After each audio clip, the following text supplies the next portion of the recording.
Сёння у нас сапраўды ўжо другі занятак з серыі пра рызыкі ў нашым жыцці, і ў мінулы раз мы з вами гаварылі пра тыпалогію надзвычайных сітуацый, пра прычыны іх узнікнення. Ну і так плаўненька мы з вами перайшлі да таго, як падрыхтавацца да гэтых рызык. Мы ўжо гаварылі ў мінулы раз пра чэк-ліст, вызначэнне сваёй гатоўнасці да розных рызык, якія могуць існаваць вакол нас.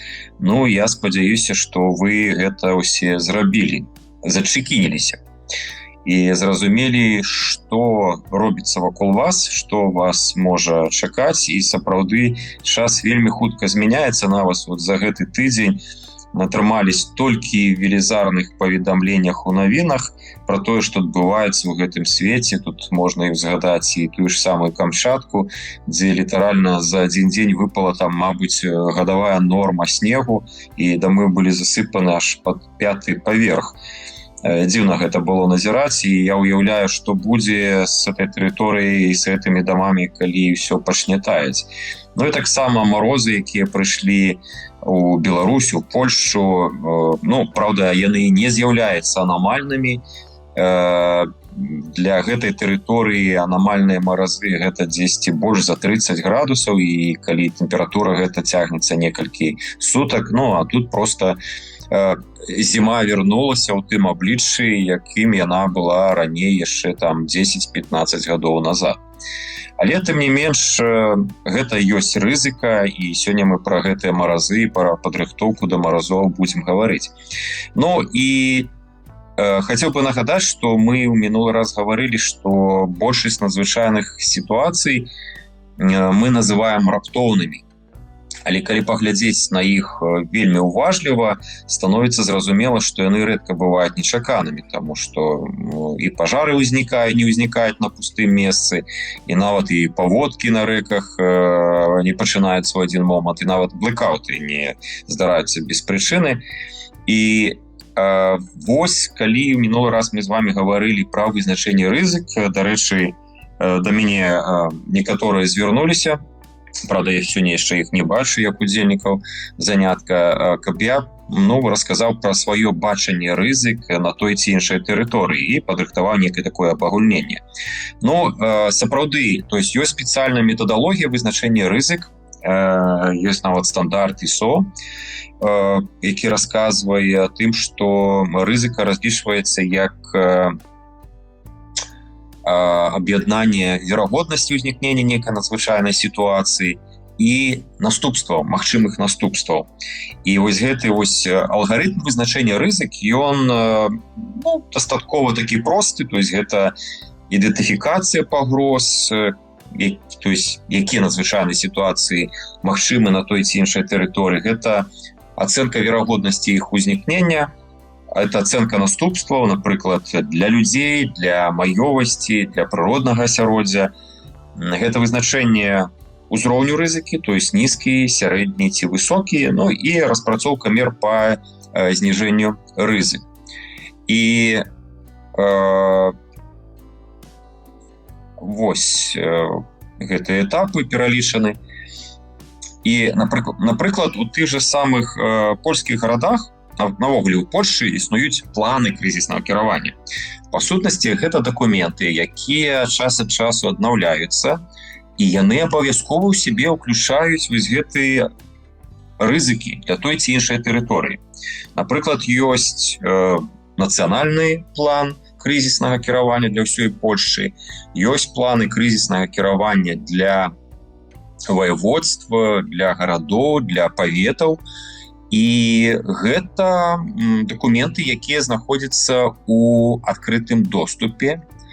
Это па-першае. Па-другое, гэты ўсе дакументы, яны не проста напісаны такім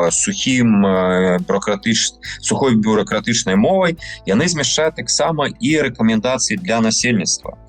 І шмат якіх гарадах, асабліва ў вялікіх гарадах, і Варшава, там Гданьск, то есть воеводскія цэнтры, то есть, ну, так можна назваць гарады статысячнікі, там, дзе насельніцтва больш за 100 тысяч, у іх ёсць нават цэнтры крызіснага кіравання, якія аб'ядноўваюць шмат якія структуры, і ў гэтых планах крызіснага кіравання нават распісана, як гэтыя структуры, за што яны адказваюць, як они камуніцыруюць у выпадку, калі нешта дрэннае пачынае узнікаць і адбывацца.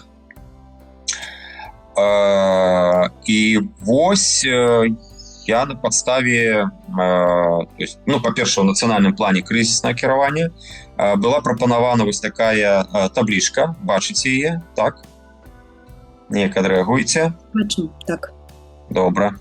Я ее пераклаў на беларускую мову, каб вы паглядзелі, то есть, што якая ёсць, па-першае, верагоднасць і якія разглядаюцца наступствы тых ці іншых надзвычайных сітуацый. Ну, вось, калі паглядзець пра... Так, я беру лінейку знізу. Вельмі верагодных навогуле ў Польшчы не вылучаюць. То есть гэта такая, конечно, я разумею, што вось гэта таблічка, гэта дадзеная як сярэдняя тэмпература па бальніцы. Але тым не менш, больш-менш яны аб'ядноўваюць розныя надзвычайныя сітуацыі, можна ўбачыць як верагоднасць, так і наступствы. Так вось, вельмі верагодныя, то есть якія сапраўды павінны адбыцца, у Польшчы не вызначаюць. Это ўсё экспертная ацэнка. А вось з верагодных гэта, па-першае, масавае парушэнне грамадскага парадку, это ў сувязі з тым, што большасці выпадкаў там тлумачэнне гэтага было, што в Польше любяць футбол, і любое футбольнае спаборніцтва, як на ўзроўні там нізавым, так і на ўзроўні, напрыклад, нацыянальным, гэта адразу сутыкненне футбольных балельшчыкаў. І амаль што кожны футбольны матч, ён суправаджаецца рознымі крызіснымі сітуацыямі, это в асноўным лакальныя, якія могуць несці такой непажаданы негатыўны эфект для той ці іншай тэрыторыі. Таму паліцыя заўсёды у тым горадзе, дзе праводзіцца футбольны матч, яна трошки так напружваецца перад ім і пасля яго. З верагодных надзвычайных сітуацый з больш моцным уплывам, з моцнымі наступствамі, гэта з'яўляецца эпізоотыі. Да цяперашняга часу у Польшы існуюць цэлыя, будем так говорить, арэалы традыцыйнага распаўсюджвання захворванняў жывёлаў. Это самыя розныя і, тут, мабыць, пачынаючы ад розных там птушынага грыпу, там розных хвароб свіней, буйной рагатай жывёлы і так далей. Ну і таксама вось да верагодных надзвычайных сітуацый это пазначана як парушэнне функцыянавання сетак інфармацыйных сістэм, і маецца на ўвазе інфармацыйных сетак. І гэта сапраўды адбываецца, то есть хакерныя атакі не так даўно, нават на ўзроўні ўрада Польшчы было агучана, што спынілі вельмі моцную хакерскую атаку на інфармацыйныя сістэмы, якія кіравалі энергетычнай структурай, і пра гэта гавораць вельмі шмат і з гэтым змагаюцца. Больш моцныя наступствы і характэрны для такіх верагодных надзвычайных сітуацый, як паводкі.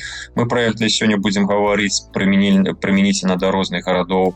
І пашкоджанне крытычнай інфраструктуры з надвор'я, нават тых жа самых маразоў, і зараз гэта назіраецца ў шмат якіх гарадах. Перш за ўсё, гэта Падляшскае воеводства, Люблінскае воеводства і Мазавецкае воеводства. І гібриднае ўздзеянне. Магчымы ўзровень надзвычайных сітуацый з нізкімі наступствамі, или будзем малымі наступствамі. Гэта дарожна-транспартныя аварыі, большасці выпадкаў гэта такія, ведаеце, дарожна-транспартныя здарэнні на вялікіх магістралях, калі утвараецца цэлая такая калейка пашкоджаных аўтамабіляў, і якую вельмі цяжка рассунуць, каб даць свабоду для аўтамабільнага руху. Ну і вось лакальна хімічныя выкіды на прамысловых аб'ектах. То есть іх дастаткова шмат у Польшчы, і все-таки такая верагоднасць ёсць, разглядаецца. Ну, па-першае, это звязана і са старэннем тэхналагічных ліній, ну і з рознымі ланцуговымі рэакцыямі.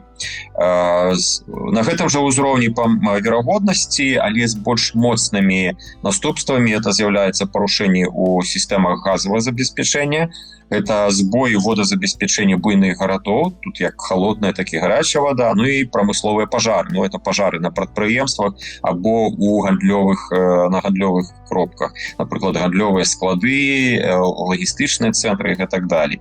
Ну, не так давно у заходнепаморскім воеводстве згарэў буйны гандлёвы склад толькі з адной пасылкі, у якой загарэўся акумулятор некого там самаката.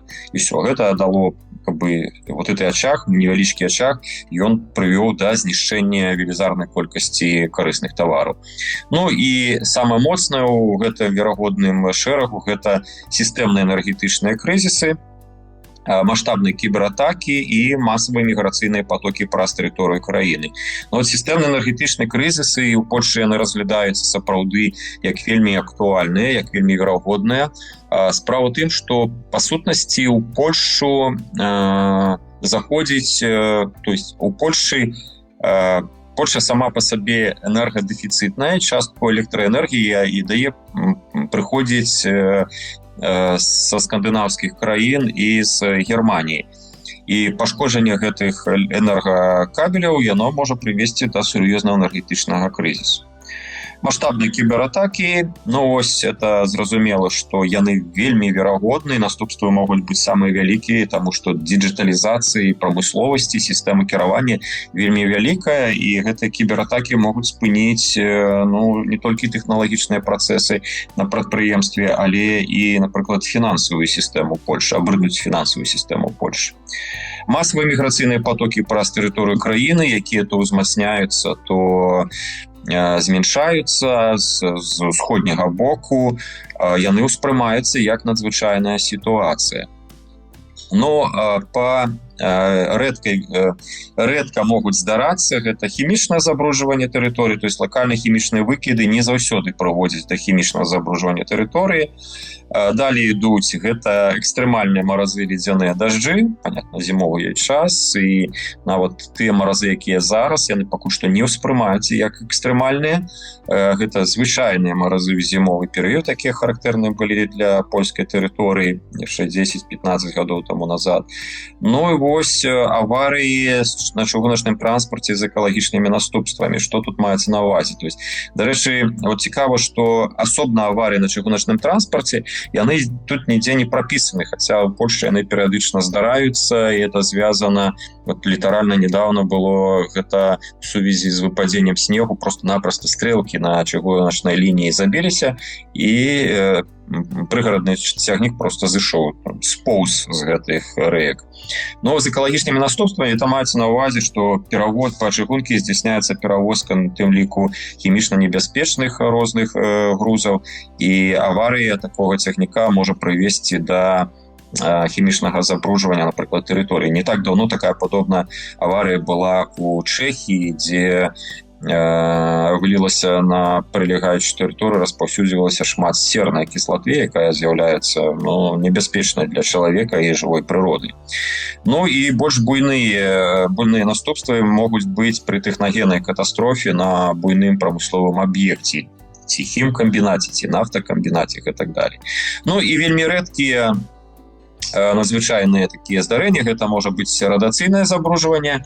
Перш за ўсё, оно звязана з аб'ектамі атамнай энергетыкі, хаця ў Польшчы ёсць толькі адзін атамны рэактар, тут пад Варшавай, навукова-даследчы, але ўсё-такі верагоднасць рызыка ёсць радыактыўнага забруджвання ад яго.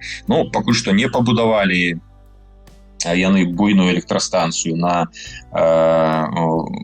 паморскім воеводстве, планы там у іх ёсць, але эксплуатацыя гэтых аб'ектаў атамнай энергетыкі яно звязана ў тым ліку і з выкарыстаннем радыеактыўнага паліва і, канешне, рызыка нейкай аварыі, радыеактыўнага забруджвання, радыяцыйнага забруджвання пры аварыі на такім аб'екце яна разглядваецца.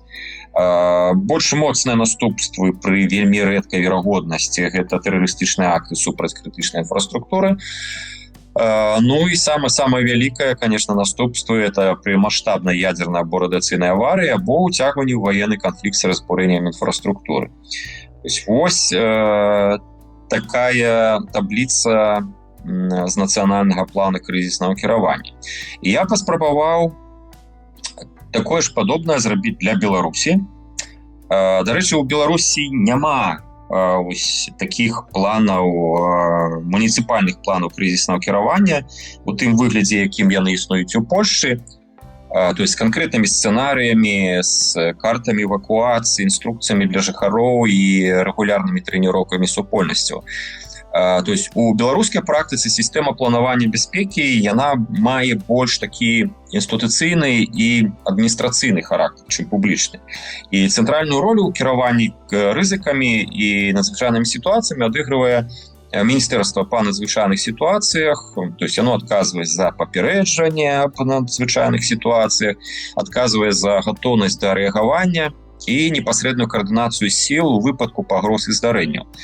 І на нацыянальным узроўні распрацаваны дзяржаўныя праграмы па зніжэнню рызык надзвычайных сітуацый і забеспячэнню бяспекі насельніцтва. Тым ліку такія дакументы, якія прадугледжваюць меры па прагназаванню маніторынгу рызык. Але пры гэтым, у адрозненне ад польскага падыходу, не існуе стандартызаваных, адкрытых для насельніцтва планаў у фармаце, што рабіць у выпадку надзвычайнай сітуацыі ў канкрэтным горадзе. То есть есть агульные там правила поведения при пожаре, при поводке, там при радыеактыўнай аварии. Ну и вот планы рэагавання на прыродныя тэхнагенныя надзвычайныя сітуацыі, яны часцей за ўсё функцыянуюць унутры сістэмы Міністэрства па надзвычайных сітуацыях і органаў выканаўчай улады, а не арыентуюцца на інфармаванне звычайных жыхароў. Ну і практыкі рэгулярнага навучання насельніцтва дзеянням у крызісных сітуацый на ўзроўні гарадоў і раёнаў у адкрытым доступе прадстаўлены вельмі абмежавана. Ну і то есть фокус беларускай мадэлі кіравання крызіснага кіравання ён застаецца на цэнтралізаваным адміністрацыйным кіраванні рызыкамі, прагназаванні і рэалізацыі мер праз дзяржаўныя органы, а не на публічнай падрыхтоўкі жыхароў да розных крызісных сцэнароў.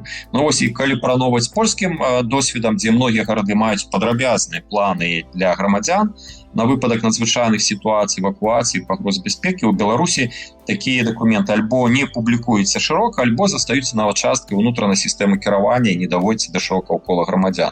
Ну вот літаральна пры падрыхтоўцы да цяпер сённяшніх заняткаў я размаўляў з прадстаўніком адной сацыяльнай арганізацыі, які доўгі час займаўся пытаннямі дапамогі інвалідам, людзям з абмежаваннямі, з рознымі абмежаваннямі, якія не дазваляюць, напрыклад, ім самастойна перамяшчацца. І вось аказалася, што у 18-19 годзе былі размовы пра тое, каб распрацаваць вось гэтыя алгарытмы для супрацоўнікаў органаў Міністэрства надзвычайных сітуацый, як пры розных такіх вот небяспечных сітуацыях працаваць з інвалідамі.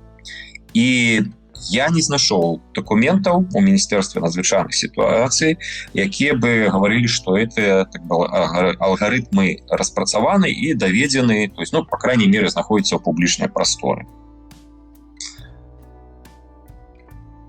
Ацэнка рызык для Беларусі, она была пабудавана по той самай логіцы матрыцы верагоднасць наступствы, але з улікам геаграфічных асаблівасцей. Ну, па-першае,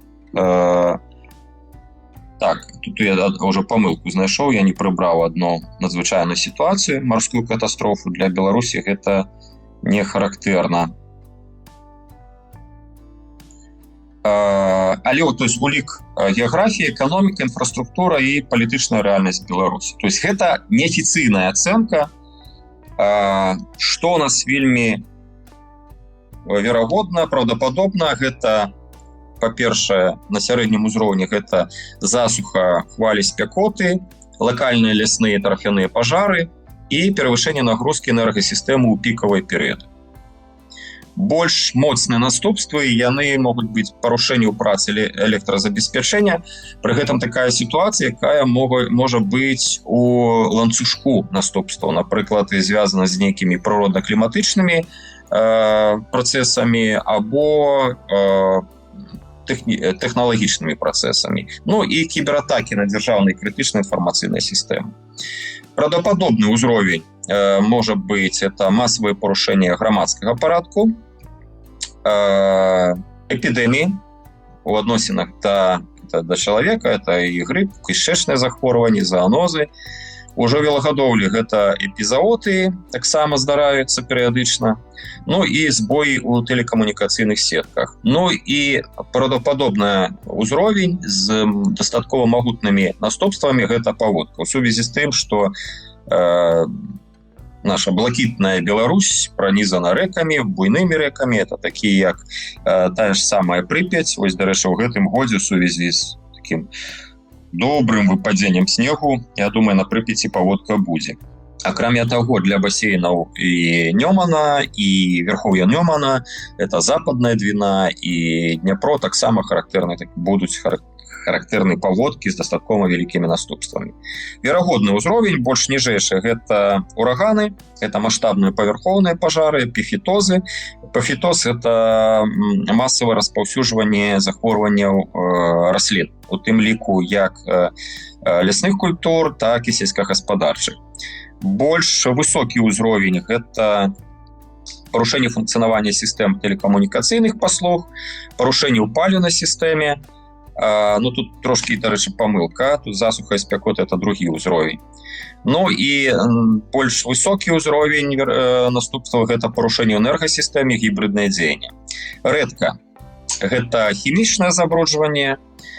Больш моцныя наступствы – гэта парушэнне ў газазабеспечваючай сістэме, это моцныя маразы і інтэнсіўныя снегапады. Ну, марской катастрофы, прабачце, это я пераносіў з польскай матрыцы і засталася. Ну і вельмі рэдка, але наступствы дастаткова моцныя могуць быць это радыяцыйнае забруджванне у сувязі з функцыянаваннем атамнай электрастанцыі. Ну і больш вялікія наступствы гэта падзеі тэрарыстычнага характару.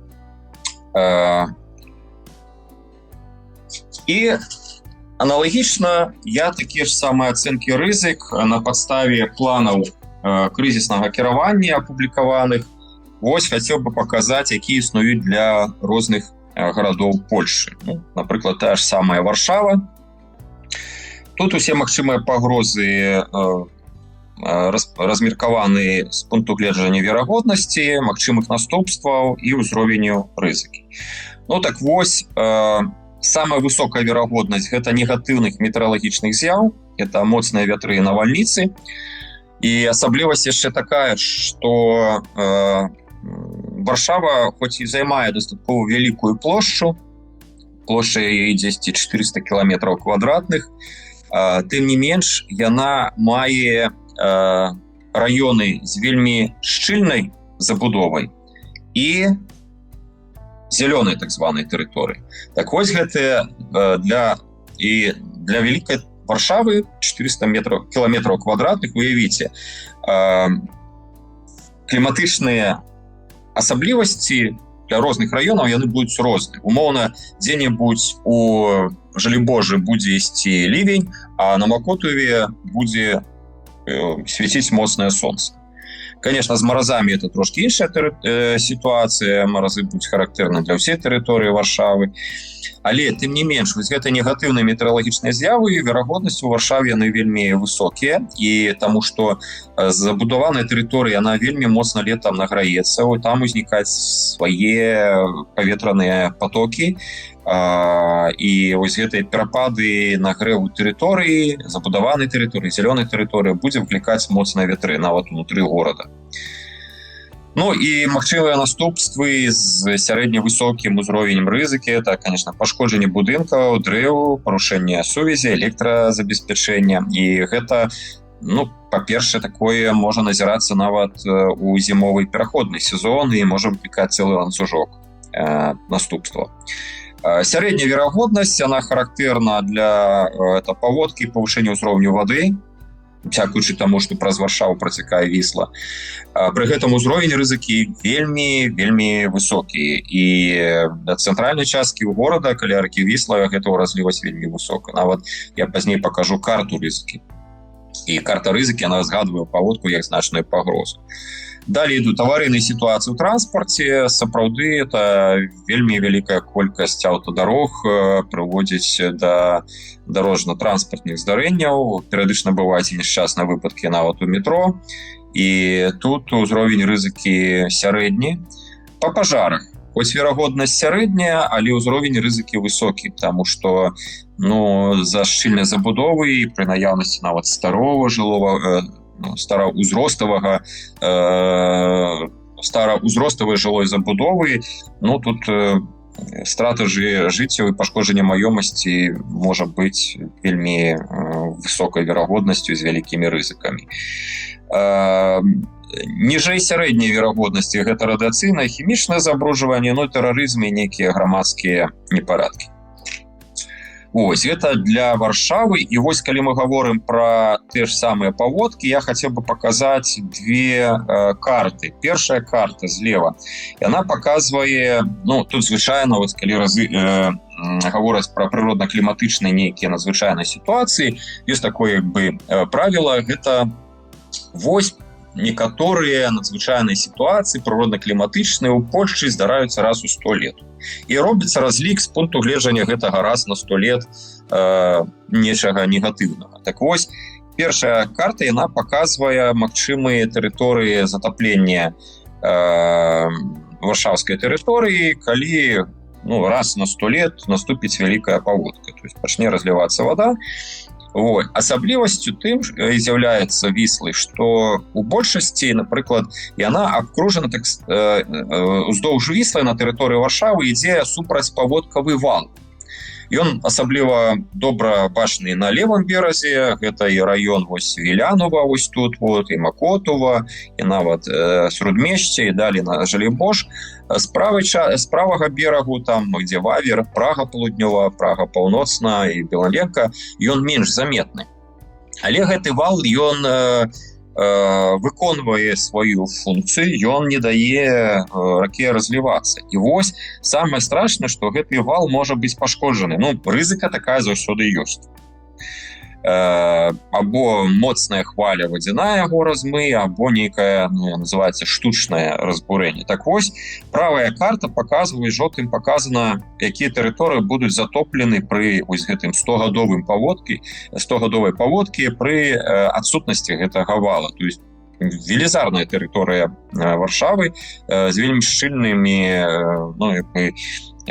жылой забудовай можа пацярпець. То есть паводка ўспрымаецца як адна з асноўных рызык для Варшавы і будзе мець яна значныя наступствы і адносна высокую верагоднасць. І нават у сувязі з гэтым з'явілася такое ёсць спецыяльна на сайце ўжонда места сталічнага Варшавы такая памятка для варшавян, якія жывуць паблізу ад ракі. Па-першае, рэкамендацыі праверыць, ці знаходзіцца жыллё на затапляльнай тэрыторыі. Это адпаведнасці з той картай, якую я паказваў. То есть слухаць абавязкова паведамленні рэгіянальных радыётэлестанцый. Калі вашы дзеці ходзяць у садок, у школу, то пераканацца, ці не адменены заняткі. Адпраўляць дзяцей і пажылых людзей з вашай сям'і ў некае бяспечнае месца падалі ад ракі. Вызначыць спосабы сувязі, як заўсёды пры надзвычайнай сітуацыі ў выпадку страты тэлефоннай сувязі, абараніць свае дакументы, грошы, каштоўныя рэчы, і падрыхтаваць лекі, медыцынскую дакументацыю для людзей з хранічнымі захворваннямі. То есть гэтыя правілы яны ёсць. Тут ёсць і ў адносінах да аўтамабіляў, таму што падземныя паркінгі яны з'яўляюцца небяспечнымі пры паводкі і, напрыклад, папярэдняя вялікая паводка на раке Одра у Дольным Слёнску показала, што шмат якія падземныя паркінгі вельмі хутка былі затоплены вадой. Ну і памятаць, што гук сігнальнай сірэны это адразу неабходна даведацца, што за надзвычайная сітуацыя. Ну і, канешне, калі вы даведаліся, што это паводка, што трэба, конечно, захоўваць спакой і выконваць усе рэкамендацыі указані службаў грамадскага парадку і ратавальных службаў. Ну і для іншых гарадоў. Гданьск. Ёсць у нас слухачы з Гданьска. Вялікая верагоднасць для Гданьска гэта сильны вецер і шторм, які можа, па-першае, таксама мець ланцуговы характар. Па-першае, пашкоджваць будынкі, дрэвы, лініі электраперадач з сярэдне-высокай рызыкай. Далее, інтэнсіўныя ападкі і навальніцы.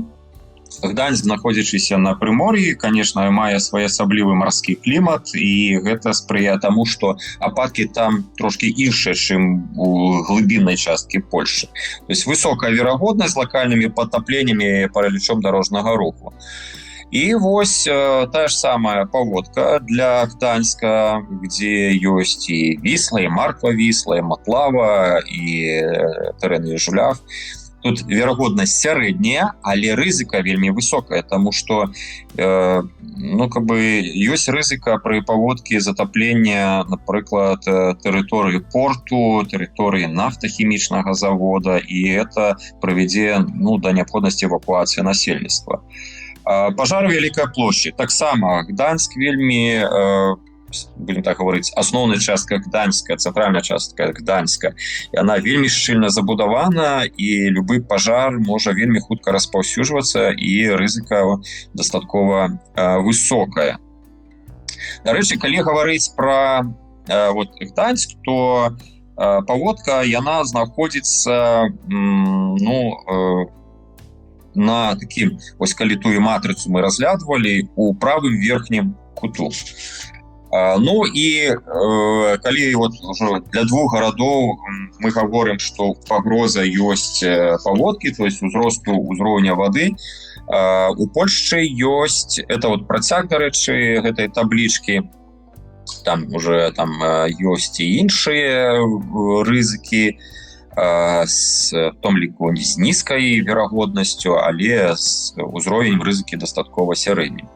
Так вось, у Польшчы ёсць такая мапа, называецца карта паводкавай пагрозы і карта паводкавай рызыкі, якую стварылі у дзяржаўным прадпрыемстве «Польскія воды». Гэтая карта ўлічвае як бягучую метэаралагічную сітуацыю, так і водакарыстанне. І, то есть я показываю тут такой агульны яе выгляд, яе можна павялічыць, і для асобных гарадоў можна ўбачыць эти рызыкі паводкавай пагрозы. І гэта дастаткова важна, таму што можна паглядзець на эту гідраграфічную схему Польшчы, можна ўбачыць, што тая ж самая рака Вісла, каралева польскіх рэк, яна пачынаецца у Карпатскіх гарах, яна па сутнасці збірае ў сваё асноўнае рэчышча сток з малых і сярэдніх рэк.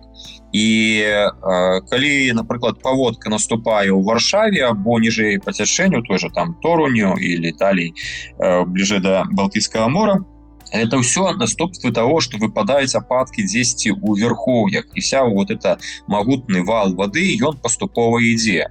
І дзякуючы наяўнасці разлічных гідраграфічных пастах па берагах Віслы і іншых рэк, можна гэты пад'ём узроўня вады фіксаваць. Тое ж самае было і на Одры, Дольным Слёнску, калі вада прыйшла з тэрыторыі Чэхіі, і паступова там то Аполе рыхтавалася да паводкі, пасля Вроцлаў і гэтак далей, і амаль што да самого Шчэціна. Паступова, дзякуй Богу, калі ў верхоўях Одры паводка сапраўды стала вельмі істотнай пагрозай для шмат якіх населеных пунктаў, то ўжо на ўзроўні Вроцлава такога моцнага затаплення, дзякуючы папярэдняй рабоце і рэагаванню, не было. Так, у нас минулый раз была удзельніца з Нарвы, з эстонскага горада Нарва. Вот я паспрабаваў таксама ацаніць рызыкі гэтага горада. Ну, гэта памежны горад на мяжы Эстоніі і Расіі па-першае, з халодным кліматам, з халоднымі зімамі, з наяўнасцю крытычнай інфраструктуры, это энергааб'екты, транспартныя магістралі, в залежнасці ад энергасістэм міждзяржаўных камунікацый. Ну і вельмі важны, конечно, момант — это памежнае становішча, што выклікае павышаныя рызыкі бяспекі і родных гібридных атак. Так вось, по верагоднасці для Нарвы гэта экстрэмальныя зімовыя умовы, мароз і снег сярэднявысокім рызыкай, што можа прыводзіць парушэнне транспарту, пагрозу здароўя. На сярэднім узроўні ідуць это гібридныя пагрозы і палітычная напружанасць, кіберінцыдэнты на інфраструктуры і установы, это збой энергазабеспячэння, ну і транспартныя розныя інцыдэнты. То есть, ну вот іншыя пагрозы, такія як паводкі, тэхнагенныя аварыі, транспорт, яны ацэньваюцца як ужо больш нізкі ўзровень. Ну і Берлін. Сталіца і найбуйнейшы горад Германіі з вельмі шчыльным насельніцтвам, вельмі шчыльнай жылой забудовай, транспартнай структурай. У Берліне гэта высокая канцэнтрацыя дзяржаўных устаноў, развіта энергетычная сістэма, ну і высокая сацыяльная і палітычная актыўнасць. І гэта ўсё фарміруе спецыфічны профіль рызык, то есть менш прыродных катастроф, але больш тэхнагенных, сацыяльных і бяспекавых пагроз. Але тым не менш, высокая верагоднасць — гэта экстрэмальнай спёкі і хвалю цяпла з-за высокай шчыльнасці забудовы, што можа мець у выглядзе наступстваў — это нагрузка на энергасістэмы, нагрузка, рост пашкоджанняў здароўя, рост смяротнасці, нагрузка на медыцынскія установы, сярэднявысокім узроўнем рызыкі. А вось сярэдняя верагоднасць — гэта інтэнсіўныя ападкі, сільны вецер і навальніцы. З пункту гледжання гэта прыродна-кліматычных сітуацый, пажары ў жылым фондзе, грамадскіх аб'ектах, это транспартныя катастрофы, парушэнне IT-кіберінфраструктуры, і сюды ж адносяцца масавыя беспарадкі і пратэсты в сувязі са сталічным статусам Берліна. Ну і паспрабаваў я зрабіць падобнае для некаторых беларускіх гарадоў. Мінск. Высокая верагоднасць — это экстрэмальныя тэмпературы, пры гэтым летам гэта спякота, хвалі спякоты, зімой гэта маразы. І нават тут сёння ноччу ведаеце, што атрымалася, то есть заходнія раёны Мінска у сувязі з нагрузкай на сістэму цеплаводазабеспячэння прорвало трубу, і шмат велізарная тэрыторыя, не ведаюць, аднавілі гэта пастаўку цяпла, кватэры ці не, але ну гэта вельмі моцны удар. Ось это высокая канцэнтрацыя вось гэтых сістэм цеплаэнергазабеспячэння, адсутнасць лакальных генератараў цепла, электраэнергіі, яна прыводзіць да такіх наступстваў. Сярэдняя верагоднасць — гэта інтэнсіўныя ападкі, это сильны вецер, пажары, транспартныя катастрофы і кіберінцыдэнты, збой IT-сістэм. Вось гэта для Мінска. І сапраўды, то есть я гэта ўсё рабіў на падставе аналіза ўжо рэальнай сітуацыі, даследаванняў, таму што шмат дзе, напрыклад, прыродна-кліматычныя умовы, яны апісаны, яны разлічаны у розных праектах там тэрытарыяльнага развіцця, то есть дзейнічаюць праектныя інстытуты, гарадабудаўнічыя, ўсё гэта таксама можна знайсці. Ну, але гэта так шырока не паказана.